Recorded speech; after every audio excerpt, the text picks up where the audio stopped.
क्या आपने कभी सोचा है कि अगर रावण आज के युग में जिंदा होता तो क्या करता?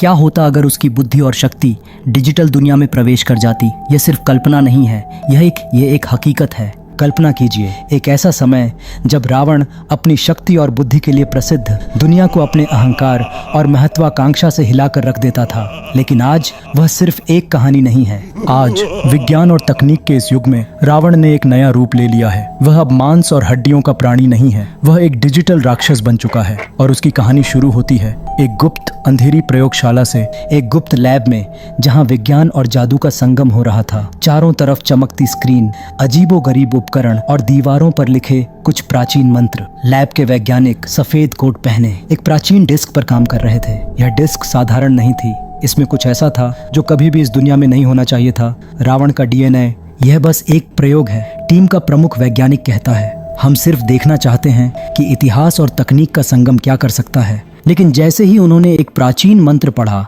लैब की दीवारें कंपन करने लगीं, कंप्यूटर स्क्रीन पर गड़बड़ियां दिखने लगीं। उन्होंने रावण के डीएनए को सुपर कंप्यूटर में अपलोड कर दिया। स्क्रीन पर चमकदार बिंदु बनने लगे और देखते ही देखते वह बिंदु पूरा सिस्टम भरने लगा। और अचानक एक जोरदार विस्फोट हुआ।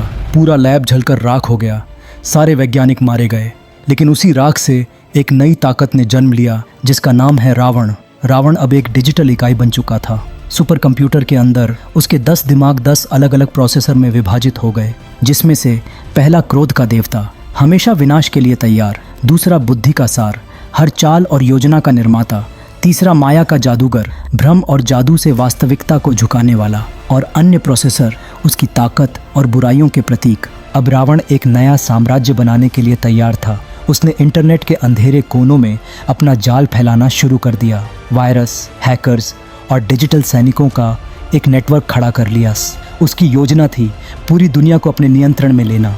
हर कंप्यूटर, हर फोन, हर डिवाइस उसकी आज्ञा का पालन करे। लेकिन इस राक्षस को रोकने के लिए एक युवा वैज्ञानिक खड़ा हुआ। वह अपनी छोटी सी लैब से या अपने ज्ञान और हिम्मत के सहारे रावण का सामना करने को तैयार था। अब सवाल यह है, क्या यह वैज्ञानिक इस साइबर राक्षस को रोक पाएगा, या रावण अपनी योजनाओं में सफल होकर एक बार फिर देवता से ऊपर उठ जाएगा? क्या आप जानना चाहते हैं कि यह कहानी कैसे आगे बढ़ेगी? रावण का अगला कदम क्या होगा और यह युवा वैज्ञानिक क्या कर पाएगा? तो सब्सक्राइब करें हमारे चैनल को और जानें कैसे यह महाकाव्य युद्ध डिजिटल और वास्तविक दुनिया को बदल देगा। कमेंट करें और हमें बताएं कि आप किसके साथ हैं, रावण या मानवता।